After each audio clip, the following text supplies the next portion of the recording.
Okay, so the Kalam cosmological argument's interesting, and it kind of makes sense to a point. That the universe had a beginning, and it was finite, and the theory is that a supernatural being had to create it because it couldn't create it itself. Well, we actually know that's not true with Lawrence Krauss, book that something can come out of nothing, universe from nothing, and explains that so that the Kalam Cosmo argument, I think it's no longer valid since of Lawrence Krauss new theory. Um, so that means if it's not God, it's plausible. There's no God needed with Hawking and Krauss.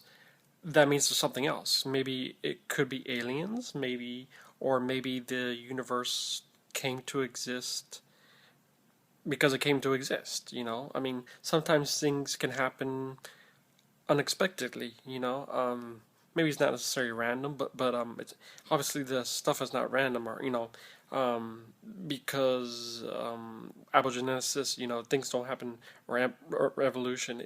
It's a period of time over years, millions of years. Um, the life form became the game, and we actually found now that our DNA came from Mars, and we have the DNAs in Mars and made everything in life.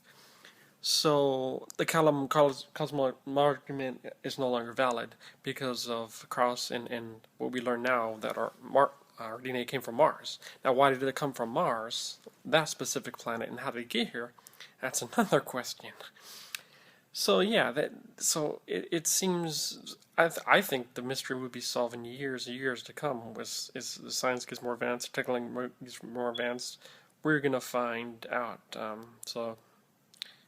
So you have it here on this video. So when the mystery is solved, you can look back on this video and say, I, I made a theory that the mystery will be solved. So there you go. Um, so yeah, the Kalam cosmological argument was valid at the time, but is no longer valid because of, once again, the Krauss theory and the Martian DNA that we just discovered. And we're going to discover more stuff in years to come. So yeah, the God gap is just getting smaller. But that, I mean, that was a good argument at the time. That